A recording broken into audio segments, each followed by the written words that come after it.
Good morning friends. আপনারা জানেন যে আমার বাগানে প্রচুর লঙ্কা গাছ এখন, কিন্তু তার মধ্যে ওয়ান অফ দ্য বেস্ট যদি বলেন তাহলে এটা দেখুন কি দুর্দান্ত পরিমাণে লঙ্কা হয়েছে একটা গাছে। জাস্ট দেখুন, মানে পাতা দেখা যাচ্ছে না, এত লঙ্কা। মানে এক এক সময় তো মনে হচ্ছে পাতা নেই, শুধু লঙ্কাই বোধহয় দাঁড়িয়ে আছে গাছটায়। দেখুন কি দারুণ লাগছে। তো যাই হোক, সম্পূর্ণ জৈবভাবে এরকম একটা দুটো গাছ কিন্তু সবাই আমরা আমাদের ছাদ বাগানে রাখতেই পারি, কারণ এই জিনিসগুলো তো আমাদের দৈনন্দিন জীবনে একদম লাগেই। এবং এইগুলো যদি বিষমুক্ত করা যায়, অন্তত কিছুটা তো আমাদের হেলথের থেকে উপকারী হবে, কি বলুন? তো কিভাবে আমি এত ফলন ফলাতে পারছি আমার ছাদ বাগানে, তার ডিটেলস ভিডিও কিন্তু অলরেডি আমার চ্যানেলে দেওয়া আছে।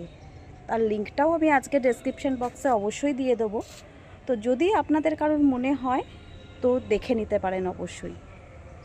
আমার ভিডিওটা যদি আপনাদের ভালো লেগে থাকে তাহলে অনেক অনেক ভালোবাসা দিয়ে আমার পাশে থাকবেন। আর হ্যাঁ, চ্যানেলটা সাবস্ক্রাইব করতে একদম ভুলবেন না কিন্তু। টাটা।